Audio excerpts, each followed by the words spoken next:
तो महाराज जी एक युवा आज की जो पीढ़ी है हमारी, अलग ही दिशा में जा रही है, जैसे नशा, कुछ भी मान लो आप, तो उनको आप क्या कहना चाहोगे? अरे वहाँ निकलती है ना, इसी से केवल वो ओजोन मंडल के जो छेद हैं वो बंद हो सकते हैं। आयोजन बलराम दास जी महाराज के द्वारा किया जाता है। अभी उनसे हम बातचीत करने की कोशिश करते हैं, लेकिन कुछ बीमारी के कारण उनसे बातचीत नहीं हो पाएगी। लेकिन आचार्य जी, जो यहाँ के आचार्य है चैंदीलाल शास्त्री, उनसे बातचीत करेंगे। हमारे साथ इस वीडियो में बने रहिए और हम उनसे सभी मतलब क्वेश्चन करेंगे कि इस यज्ञ का क्या उद्देश्य है? क्या इस कलयुग में भी इस मतलब जो यज्ञ होता है उसका कुछ फल मिलता है कि नहीं मिलता? और जो ये युवा पीढ़ी है उनको किस दिशा में जाना चाहिए, उनके लिए मतलब क्या संदेश इनके द्वारा जाएगा? तो ये सब चीज बातचीत हम महाराज जी आचार्य से मतलब आचार्य जी से करने वाले हैं। तो वीडियो में बने रहिए। दोस्तों नमस्कार, मैं हूँ रमेश मीणा, आप देख रहे हैं ग्रामीण दर्पण न्यूज मीडिया। तो जैसा जैसा कि दोस्तों हमने वहाँ भी बात किया था, जो बलराम दास जी महाराज है, तो हर 2 साल में यहाँ पे यज्ञ का कार्यक्रम किया जाता है। तो हमारे साथ में आचार्य जी है, इनसे कुछ बातचीत करने का प्रयास करते हैं, इनसे कुछ सवाल पूछते हैं कि जो आज की जनरेशन है उनको क्या, उनका क्या संदेश देना चाहेंगे, क्या संदेश पहुंचाना चाहेंगे।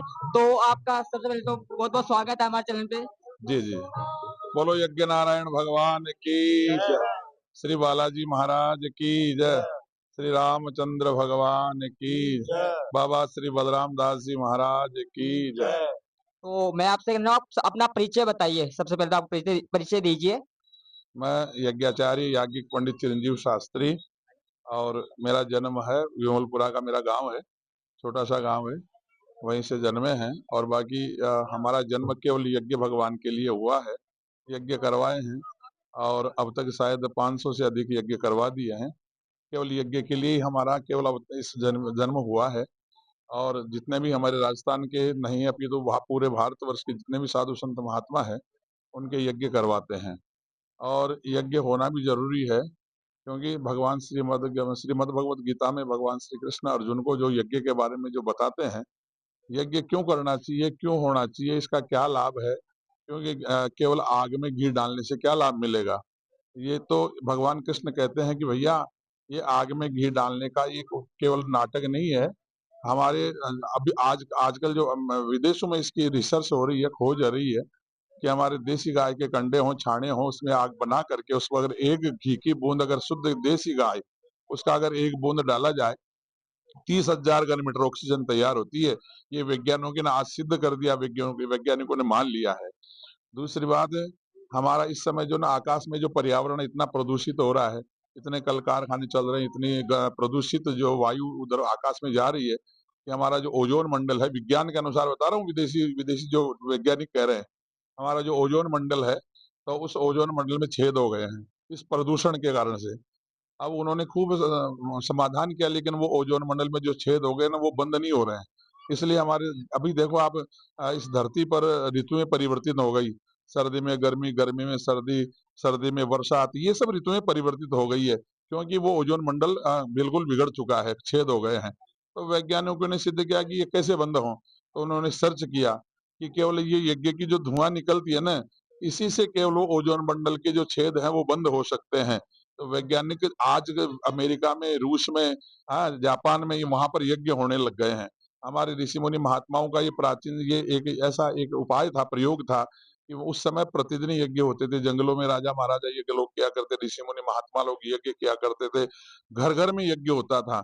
हमारे प्राचीन काल में माताएं बहनें जो है ना, अगर दूध दही बिलोती थी, घी निकलता था, तो सबसे पहले उस घी का एक बूंद अपने चूल्हे में से आग निकाल करके उस पर भैसांदर जमाती थी। तो उसकी एक बूंद डालने से पूरे घर में एक वातावरण बहुत बढ़िया माहौल हो जाता था, इतनी ऑक्सीजन वहां की तैयार हो जाती थी।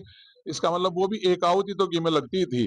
तो इसलिए प्रतिदिन प्रत्येक घर में यज्ञ होता था। तो भगवान श्री कृष्ण कहते हैं कि अर्जुन, यज्ञ से क्या होता है, यज्ञ की जो धुआं निकलती है ना, यज्ञात भवति पर्जन्य, और पर्जन्यात अन्न संभव है, और अन्नात भवन्ति भूतानि यज्ञ कर्म समुद्भव है। यज्ञ से बादल बनते हैं, अच्छे बादल बनते हैं, और उन बादलों में से जब बादल अच्छे बनेंगे तो बरसात भी होगी। बरसात होगी तो यहाँ पर जो है जितने प्राणी है, जीव मात्र हैं, उनके लिए अन्न उगेगा, पशुओं के लिए चारा वगैरह होगा। तो बरसात होगी, केवल यज्ञ से ही बरसात होती है। यज्ञात भवन्ति भूतानि, और यज्ञ कर्म समुद्भव है। इसलिए यज्ञ का होना नितांत आवश्यक है, यज्ञ होना चाहिए। और दूसरा कारण क्या है, इस यज्ञ के माध्यम से हमारे जनता के संस्कार अच्छे बनते हैं। हमारे सनातन धर्म की रक्षा के लिए यज्ञ किया जाता है। हमारे जो है ना भक्ति और धर्म को बचाने के लिए यज्ञ किया जाता है। क्योंकि शास्त्रों में यज्ञ को ही धर्म बताया है। यागादिके रेव धर्माः, यज्ञ ही हमारा धर्म है, यज्ञ ही हमारा संस्कार है। तो हमारे जितने भी यहाँ यजमान लोग बैठते हैं प्रातः काल से लेकर के सायंकाल तक एक आसन से बैठ करके और भगवान की पूजा भी करते हैं, यज्ञ हवन करते हैं, तो इनको भी शक्ति मिलती है, देवताओं को भी शक्ति मिलती है। जिन देवता का यज्ञ करवाया जाता है उस देवता के नाम से आहुतियां लगती है, तो उन देवताओं को बहुत बल मिलता है। क्योंकि प्राचीन काल में राक्षस लोग यज्ञों का विघ्न करते थे। क्यों करते थे? कि देवता ताकतवर नहीं हो जाए, शक्तिशाली नहीं बन जाए। यज्ञ केवल देवताओं को शक्तिशाली बनाते हैं और वो देवता शक्तिशाली बन करके और जजमान जो होते हैं ना उनको आशीर्वाद देते हैं। दुनिया को ये संदेश है कि ये हमारे धर्म की एक ऐसी शाखा है यज्ञ होना। तो प्रत्येक गांव में यज्ञ होना चाहिए, ढाणी ढाणी में यज्ञ होना चाहिए, संस्कार होने चाहिए, भक्ति पूजा पाठ के संस्कार होने चाहिए। विशेषकर आजकल जो नव युवक हैं, जो हमारी भक्ति से या धर्म से बिल्कुल अलग अलग थलग हो चुके हैं, और क्या कहाँ तक कहें, पूरे भारतवर्ष में आजकल तो ऐसे ऐसे विचारों के हो गए, धर्म परिवर्तन होने लग गया, कोई ईसाई बनने लगे, मुसलमान बनने लग गए हैं। तो मैं उनसे निवेदन करता हूँ कि हमारे धर्म में जो है वो किसी धर्म में नहीं है। हमारे धर्म में पूजा पाठ, भक्ति भाव, माता पिता की सेवा कैसे करनी चाहिए, गुरुजनों की सेवा कैसे करनी चाहिए, संतों की सेवा कैसे करनी चाहिए। हमारे गाय को भी माता माना है। हमारे संस्कार तो ऐसे हैं कि हम तो पेड़ों को भी भगवान मानते हैं, पीपल की भी पूजा करते हैं, बड़ की भी पूजा करते हैं, खेजड़ी की पूजा करते हैं। हमारा धर्म तो ऐसा है, नदियों की पूजा करते हैं, गंगा को भी माँ कहते हैं, यमुना को भी माँ कहते हैं, पशुओं को भी पूजा करते हैं, गाय को भी माँ कहते हैं, हाथी दिख जाता है उसमें भी गणेश जी का रूप देखते हैं। एक मिनट महाराज, मैं आपकी बात काटना चाहूंगा।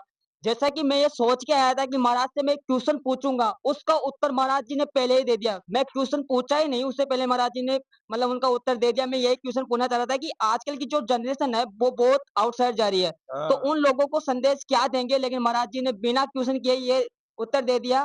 तो महाराज जी, एक युवा आज की जो पीढ़ी है हमारी अलग ही दिशा में जा रही है, जैसे नशा, कुछ भी मान लो आप, तो उनको आप क्या कहना चाहोगे? अरे भाई, ये विदेशियों का षड्यंत्र है, दूसरे मजहबों का षड्यंत्र है। हमारे धर्म को बिगाड़ने के लिए वो बिल्कुल तैयार हैं।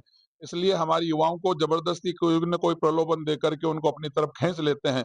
युवा समझदार होते नहीं है, इतनी बुद्धि दिमाग उनमें होता नहीं है और उनकी ओर चले जाते हैं। मैं सभी युवाओं से, नौजवानों से मैं यही कहना चाहता हूँ कि भैया, हमारा सनातन धर्म आज का नहीं है, बहुत प्राचीन है।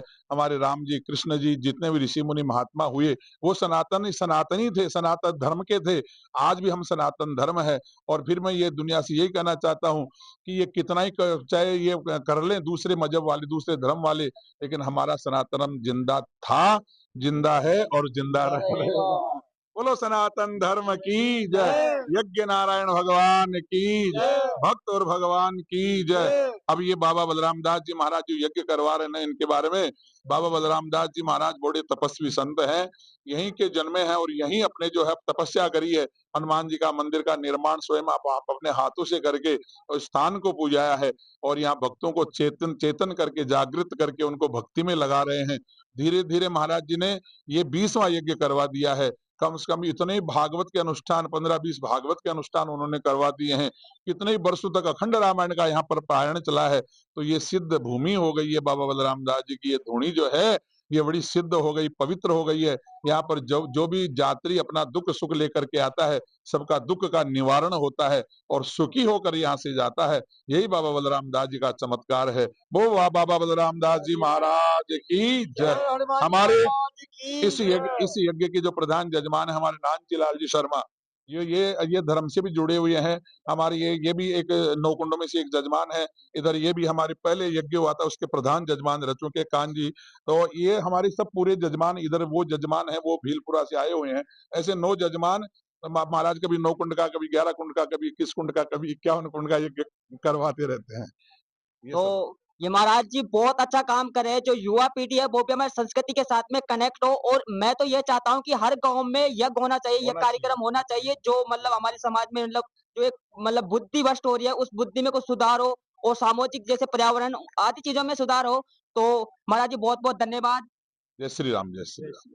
तो मैं आपसे कुछ बात कर सकता हूँ? हाँ। तो आप बता सकते हैं इस यज्ञ के बारे में थोड़ा और कुछ? हाँ, ये श्री राम महायज्ञ है। 9 दिवसीय 9 कुंडात्मक महायज्ञ है। ये 9 दिन चलेगा। उसमें प्रधान कुंड पे मैं बैठा हूँ और साथ में मेरे 8 साथी और बैठे हैं। ऐसे 9 यहाँ पे कोई फीस भी रखी गई है? फीस कुछ नहीं है, स्वेच्छा से जो दे रहे हैं वो अपनी स्वेच्छा से है। आज कितने दिन हो गए यहाँ पे? आज दूसरा दिन है हमारा। दूसरा दिन है। हाँ।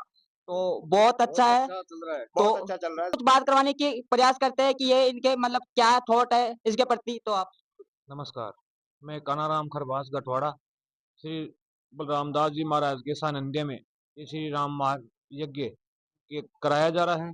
गांव वालों की उल्लास के साथ सभी भक्त जनों सहयोग कर रहे हैं और सबका इसमें योगदान है। और अच्छा चल रहा है, यज्ञ भी प्रोग्राम भी अच्छा चल रहा है, बहुत अच्छा चल रहा है, आनंद आ रहा है। हम भी बैठे हैं यहाँ। आज कितने दिन हो गए यहाँ पे? 2 दिन हो गए आज, बहुत आनंद अभी आ रहा 7 दिन चलेगा। है। हनुमान जी महाराज की मेहर है, बाबू महाराज पर है, हमारे पर सब पर। जय हो। बहुत अच्छा। तो भगवान की मेहर है और भगवान की कृपा है कि सब लोग एक मतलब उस जो आस्था होती है उसके साथ बने हुए हैं। मीणा, आप देख रहे हैं ग्रामीण दर्पण। जय हिंद, जय भारत।